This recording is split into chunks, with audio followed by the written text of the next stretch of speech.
लेता रहा है इसने। इसलिए भगवान ने सायुज्य मुक्ति प्रदान की है, क्योंकि भगवान का नाम है भव से पार उतारने वाला। इसलिए गिन गिन कर भगवान को गाली देने वाला व्यक्ति था। ऐसे व्यक्ति को भी भगवान ने बताओ मोक्ष प्रदान किया है। प्यार से बोलो जय श्री राधे, और जोर से बोलो जय श्री राधे। यज्ञ प्रारंभ हो गया। यज्ञ में अलग अलग समितियां बांट दिए। कोई भोजन भंडार के मालिक बन गए, कोई दान भंडार के मालिक बन गए। कर्ण और दुर्योधन कहने लगे जो भी आए अतिथि लोग उनको खूब दान देना। कर्ण के हस्तरेखा में ऐसी रेखा कि जितना दान देंगे उतना धन दुगना दुगना बढ़ता ही चला जाएगा। इधर भीम दादा ने भंडार का मालिक बनाए हैं। कोई जो भी ज्यादा खाएगा वो खिलाएगा भी, तो खूब भीम दादा भंडार का मालिक बना दिया। द्रौपदी यहाँ परोसने का काम किया है। भगवान श्री कृष्ण द्वारिकाधीश यज्ञ के बाहर खड़े हो गए द्वार पर, और जितने अतिथि लोग आ रहे हैं, सेवक लोग, उनके चरणों को धुलते, अपने पीताम्बरी से पोंछते और उनकी चरणों पादुका अंदर रखते और कहने लगे आप यज्ञ में प्रवेश होइए अंदर।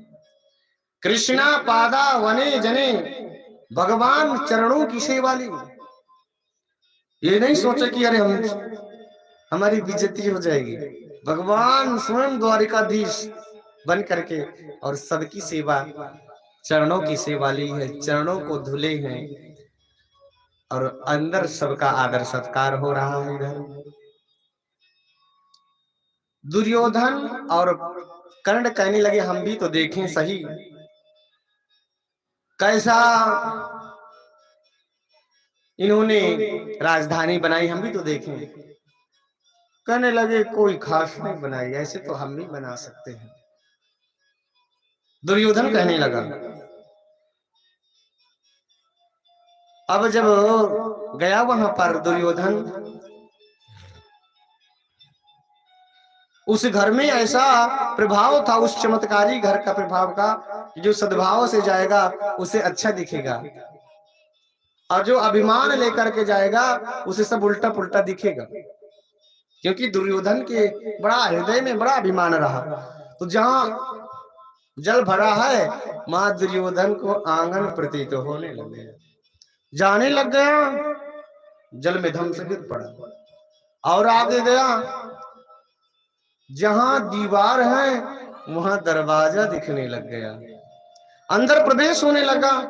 द्रौपदी महल के ऊपर खड़ी थी, और जैसे धम से लगा, और जैसे धम से लगा तो कहने लगे देखो अंधे का पुत्र तो अंधा ही होता है। ये बात द्रौपदी बोल दी। इस बात को लेकर द्वंद्व भयंकर युद्ध छिड़ गया, और इतना कहने लगा कि दुर्योधन मैं भी अपनी जांग में तुम्हें नहीं बिठाया तो मेरा भी दुर्योधन नाम नहीं। प्रतिज्ञा ले ली। पांडवों के जीवन में 12 वर्ष का वनवास, 1 वर्ष का अज्ञातवास, कभी लाछय गिराने का षड्यंत्र किया, 20 सभा में द्रौपदी को घसीट कर लाया गया, निर्वस्त्र करने की चेष्टा की गई, दुशासन की भुजाएं थक गईं। भगवान जिसका रखवाला हो उसका कौन बिगाड़ सकता है। वस्त्र ही बादल बन गए। जब द्रौपदी कहने लगी मेरे 5 पति हैं, तो भगवान कहने लगे इनका भी आप आश्रय देख लीजिए। फिर कहने लगे भीष्म पितामह कर्ण विकर्ण इस सभा में पर बैठते हैं, मुझे कौन निर्वस्त्र कर सकता है। भगवान कहने लगे इनका भी आश्रय ले लीजिए। जब कोई वहां पर बोल नहीं रहा, सब नीचे नजर करके बैठे हैं, द्रौपदी ने ऊपर हाथ कर दिया और कहने लगी श्री कृष्ण द्वारिका वासिन